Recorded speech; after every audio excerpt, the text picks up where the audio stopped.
उसे 100 गिलास तुम दूध दे देना। सदगुरु भगवान की जय। अब आदमी वो अपनी गलतियों से ग्रस्त होके, अपनी दुर्बलताओं के कारण या अपने मलिन संस्कार के कारण पाँव एक पग बढ़ा के फिर पीछे भाग जाता है, तो उस पर कुदरत भी हंसती होगी, काल भी हंसती है, हंसता है कि बच्चों मेरे मुट्ठी में अब आ गए। एक बढ़ा के इस घर में आने वाले के ऊपर में महाकाल को भी सोचना पड़ता है कि वैसे परमहंसों का दरबार है, जैसे 10 गुरु हुए जोगियों उसके सिखों के, उस प्रकार परमहंस बाबा ने इतनी बड़ी शक्ति का संचार किया तपस्या करके, जिनको एक मुसलमान फकीर काबा का रहने वाला, वहाँ के पाकिस्तान के मुसलमान भरम करते थे, उनके पास नहीं आते थे कि तो हिंदू फकीर हैं, और उनका वहाँ दरबार लगता था पाकिस्तान में अमीरजन के दरवाजे पर, तो वहाँ जाते थे हज करने को। तो उस फकीर ने हंसते हुए कहा कि अरे तुम पागल, दुआ तो तुम्हारे यहाँ बट रही है, यहाँ क्यों आए तुम? कि वहाँ कहाँ बट रही है? कहाँ परमहंस रामयाद इतनी बड़ी शक्ति के मालिक हैं, तो उसने पाकिस्तान बना नहीं था, बांग्लादेश नहीं बना था, पूरा भारत एक था। कहे कि हिंदुस्तान के समस्त धरती पर उनकी बराबरी का महापुरुष फकीर नहीं है अभी। तुम जाओ और इस भ्रम में मत पड़ो कि हिंदू है मुसलमान है, इन कौमियत के भाव से वे ऊपर जा चुके हैं, वहाँ दुआ बट रही है, तुम गफलत में मत पड़ो तुम। और वहाँ से बल्कि उन्होंने ये कहा कि उनको तो लकवा मारा हुआ है, कहे कि वो खेल किए हुए हैं, अपना एक अंग दे दिए हैं प्रथम विश्व युद्ध में, एक इंसान के शक्ल में वो लड़ाई करने गए हुए हैं, देश सेवा कर रहे हैं, इसलिए उनको लकवा मुका कुछ नहीं मारा हुआ। वे लोग आए जब वो लौट के वे मुसलमान और उनके सामने शरणागत हुए, तो हंसने लगे परमहंस महाराज जी। कहा कि क्यों, काबा से लौट आए? कहा कि हाँ। वहाँ क्या मिला? कहा कि महाराज फकीर साहब ने आपके पास भेज दिया। तो महाराज हंसने लगे कि क्या बोले वे? कहे कि हिंदुस्तान की धरती पर साहेब विलायत है परमहंस रामयाद, उनके यहाँ जाओ। तो महाराज जी हंसने लगे, और 6 महीने से जो लकवा मरा था, वे खड़े होकर उनका हाथ पकड़ के चौबारे में टहलने लगे। तो भगत लोग हैरान, ये क्यों हो रहा है? और क्या कहा उन्होंने? कहा कि महाराज आपकी खिदमत करने को कहा है, और चलते चलते उन्होंने आदाब कहा है, आपको नमस्कार कहा है। तो इस तरह के मालिक थे वे, और उनके लिए उस मुसलमान फकीर ने उनके जन्मदिन रामनवमी पर कहा था कि तुम कान खोल के सुन लो, मुझे यदि, मैं इतना बड़ा फकीर हूँ कि मुझे खुदा के दूत यदि मिलेंगे तो उनको कह दूंगा परमहंस रामयाद के औलादों को हाथ मत लगाना, नहीं तो खतरे में पड़ोगे। इतने बड़े परमहंस के बच्चे हो तुम। मैं कहता हूँ, मेरा जीवन का अनुभव है कि सन 92 में मैं कुरुक्षेत्र में रमेश भाई ओझा की भागवत कथा सुनता था। वहाँ के आश्रम है अपने दरबार का, राजेंद्र नगर में, वहाँ ठहर के डेली सुबह 3 घंटा, शाम 3 घंटा जाता था कथा सुनने। तो देखते थे कि मंच के सामने एक महात्मा, इतने पतली पतली टांगे थी, और जाड़े में भी यहीं तक एक गमछा लपेटे हुए थे, और हड्डी लगी थी, बस राधे राधे राधे कहते कहते यहाँ से वहाँ खाली पूरे 3 घंटा जब तक कथा होती थी तो नाचते रहते। लेकिन एक तो बहुत लोग नाचते हैं, उनके नाचने में दिखावा होता है कि हमारा भी फोटो आ जाए। आजकल तो सारे नाच रहे हैं, सब कथाओं में बाबा लोग नचाने लगे हैं। हालांकि मैं तो बड़ा अश्लील मानता हूँ इसको। 2 साल पहले 80 में वो कथा हो रही थी रामायण की, उनका मुरारी बापू जी का, और बस ताली बजा के भाइयों को नचवाने लगे। तो वहाँ के साधु संतों ने लिखित रूप से इतराज किया कि आप तो ऐसे मर्यादा पुरुषोत्तम की कथा कहते हैं जिसके लिए लक्ष्मण कहते हैं कि उनकी चुनरी को जो ऊपर का पट्टा था जो गिर गया था, तो उन्होंने कहा कि पहचानो क्या वो सीता की ही है। तो लक्ष्मण कहते हैं कि मैंने तो भाभी की माता जी के चरण के अलावा ऊपर कभी देखा ही नहीं, तो ये तो ऊपर का अंग वस्त्र है, इसलिए मुझे क्या पहचान आवे, ये तो आप ही जान सकते हैं। इतनी बड़ी मर्यादा हमारे सनातन की कि अब साथ ही रह रहे हैं, रात दिन वे सोते हैं तो ये खड़ा होकर धनुष लेके पहरा भी दे रहे हैं कि कोई राक्षस ना आ जाए रात में। 14 साल तक सोए ही नहीं लक्ष्मण, और माँ जानकी और भगवान श्री राम के साथ में, लेकिन उनके ऊपर के वस्त्रों को नहीं देखा। ऐसा होता है वाला। वो आदमी का मन देखो कि कितना बड़ा संयत और कंट्रोल होगा अपने मन पर। जो चीज मेरे लिए त्याज्य है उसकी ओर नहीं ताकूंगा मैं, जो चीज मेरे लिए ग्रहण योग्य नहीं है उसकी ओर ताकूंगा तक नहीं। इतनी खुद जब्ती तो बड़ी भारी उच्च कोटि के साधक की हो सकती है। तो वहाँ के साधुओं ने कहा कि राम भगवान की कथा करने चले हैं और ये माँ रूपा हैं, पुत्रियां हैं, बेटियां हैं और ये माताएं हैं, इनको कैसे आप इतने भरी सभा में हाथ उठा के नाचने को कहते हैं? ये मर्यादा है कि बाहर है? मुरारी बापू काशी में कथा कहते हैं, इसलिए इसको कल से बंद कर दीजिए, वरना कथा कराना हम आपको बंद कर दें। तो ये स्थितियां होती थी, ऐसी मर्यादा तो दरबार में ऐसी सिखाई गई। तो मैं वहाँ कथा में जाता था, तो वो महात्मा एकदम थिरक थिरक के नाचते रहते थे। उनके अंग से लगे कि भीतर कोई आनंद से भरे हुए हैं। सांवला सांवला सा शरीर था, लेकिन लगता था कि जैसे एकदम कितना ज्यादा पावर भरा हुआ उस आदमी के अंदर। 3 घंटा तक राधे जय राधे और नाचे जा रहे हैं वैसे करके।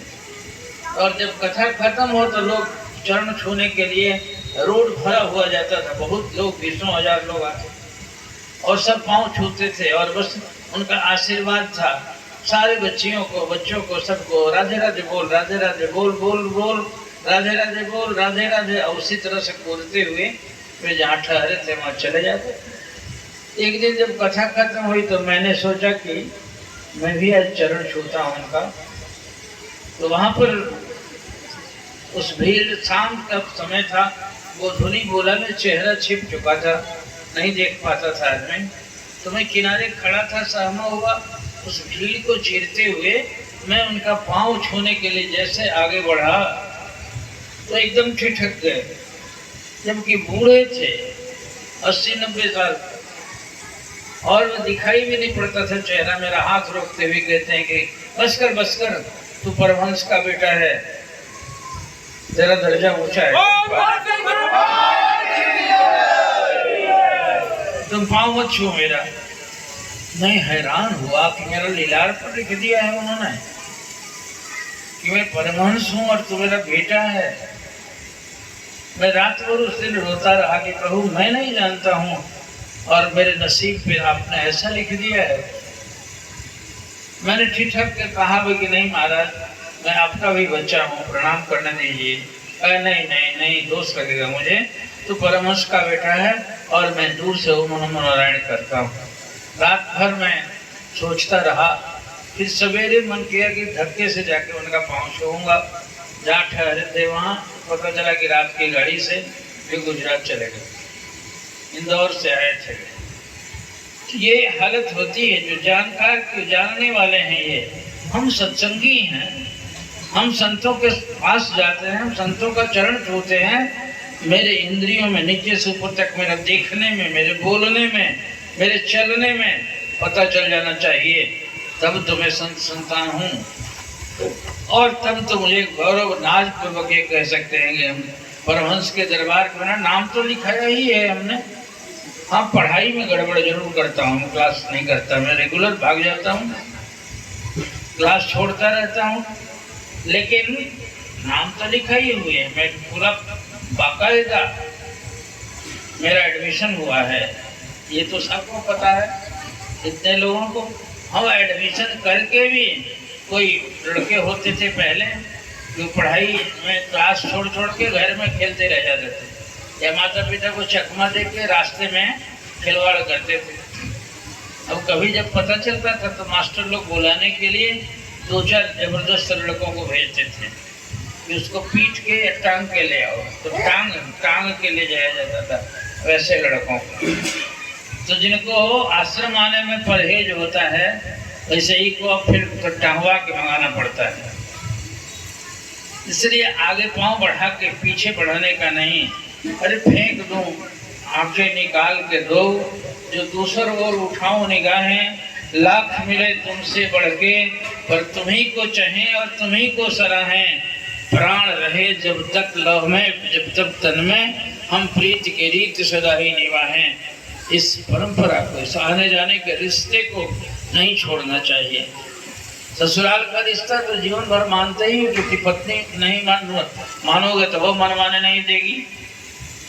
उसके घर का कोई, उसके भाई का, उसके परिवार का कोई शादी ब्याह होगा तो तुम लाख करके देख लो, तुमको ले जाएगी उठा के वो। और सब दिन जब समय पर, पर्व पर, त्योहार पर, शादी में, ब्याह में जाते ही हैं, वैसे ही गुरु घर का पैगाम जाता है। तो एक बार साल में 1 या 2 बार 3 बार होता है, और आ जाने से तुम्हारे छोटे मोटे पापों के लिए गुरु महाराज जी कहते थे कि जो छोटे मोटे पाप करते हो, चलते चलते कीड़ियाँ दब जाती हैं, चूहा मार देते हो, मच्छर को मार देते हो, इतने छोटे पाप को केवल दरबार में जाने से और संतों को देख लेने से, उनको छू लेने से ये खत्म हो जाएंगे। ऐसा विधान है, शास्त्रों का आदेश है। हाँ, जब बहुत बड़ा बड़ा पाप किए हो ये राजन, जो तुम्हारे चित्त पर नक्श कर गया है, वहाँ एकदम गहराई से टंकित हो गया है, वैसे पापों के लिए तो भाई भोगना पड़ेगा। हाँ, गुरु की कृपा यदि होगी तो उनको, जैसे शेर भर का जो है तो एक एक पाव करके 4 बार में भोगवा दिया जाएगा, तो उनको पता भी नहीं चलेगा, लेकिन भोगना तो पड़ेगा ही बड़े बड़े पापों को। जीवन में कष्ट आता है तो आदमी है तो भाव मचाता है, काल ही कर्म ही ईश्वर ही मिथ्या दोष लगा है। काल कर्म और ईश्वर को दोष ठहराता है, ईश्वर दोष ठहरा के क्या करोगे। अब प्रकाश देना उसका काम था, उस सूरज का उसने प्रकाश दे दिया, और प्रकाश में तुम जगे भी कर सकते हो और जुआ भी खेल सकते हो, ताश भी खेल सकते हो, तो तुम्हारी मर्जी पर है। कारण के इंसान बनाते वक्त तुमको एक कॉन्शसनेस दिया गया, इस चेतना से भर दिया गया है जो और पशु में नहीं है, कुत्ते में नहीं है, बिल्ली में नहीं है। जितने जीव जंतु हैं उनको बुद्धि नहीं दी है, केवल इंसान को बुद्धि दी है। जब तुम जानते हो कि जुआ खेलना खराब है हमारा, तो जगे करो ना, काहे लिए कर रहे हो। लेकिन अब जानबूझ के भी करो तो उसका पाप सूरज को लगेगा कि दिन ही नहीं हुआ होता तो मैं कैसे जुआ खेलता। उसका तो सबको प्रकाशित करना काम है, अच्छे को भी और बुरे को भी, और वो प्रकाश देता है। तो उस परमात्मा के राज्य में विवेक दिया, बुद्धि दिया, और सदगुरु ने कृपा करके आड़े त्रिशे इस तरह से सम्मेलनों में बुला करके तुम्हारी चेतना में एक उभाड़ ला दिया, एक उसमें क्रिएटिविटी भीतर से तय निकल गई हूँ, और उसको ऐसा करके तुम भले बुरे का अंदाज करते हुए जीवन की यात्रा को चलाओ, तुम्हें छू ही नहीं सकेगा। तो सारे कष्टों का कारण तो हमारा किया हुआ अपराध है, वो खोजना चाहिए। नहीं भी दिखे तो उसको स्वीकार करना चाहिए, वैसा करो। गुरु महाराज जी के समय की एक कथा सुनाती हैं हमारी सतीश बहन जी। एक बुढ़िया बड़ी प्रेमी थी महाराज जी की, और बड़ा उनको अनुराग था। तो अंत में बहुत कष्ट वाली कोई बीमारी लग गई बेचारी को, और रात दिन कराहती रहती थी। महाराज जी सुन के मिलने चले गए, साधु स्वभाव बस। जब वहां गए तो देखते ही महाराज जी को रोने लगी, उठ के प्रणाम भी नहीं कर सकती। तो महाराज ने हाथ पकड़ा, कहा कि माता मैं पूछे तुमसे आया हूँ 3 बात, तो जो एक कह देगी वो मैं कर दूंगा। भी कि तुम्हारा ये कष्ट अभी मैं खत्म कर दूं। ये हो सकता है कि अभी प्रारब्ध में जितना कष्ट भोगना है उतना में बाकी रह जाएगा, तो उसको भोगने के लिए फिर जन्म लेना पड़ेगा। अब ऑपरेशन करने वाला सर्जन यदि तुम्हारे घाव की चीरा निकालता है तो दर्द के मारे तुम कहो कि दांत दबा के पूरा हो जाने दो, उसका पीप निकाल देने दो, नहीं तो कहो कि ये थोड़ा छोड़ दीजिए तो पीप और बढ़ जाएगा और फिर कराना पड़ेगा। इसलिए एक ही बार में सर्जरी हो रही है, यदि कष्ट तुमको दिया जा रहा है तो तुम उसको बर्दाश्त करो। दांत दबा के लिए प्रभु तुम्हारा दिया हुआ है, इसलिए मैं स्वीकार करता हूँ। तो उन्होंने कहा कि यदि तुम्हारे कष्ट को रोक दूं तो आगे फिर भोगने के लिए आना पड़ेगा। दूसरा ये कर सकता हूँ कि तुम्हारा कष्ट मैं ले लूं और मैं भोग लूं।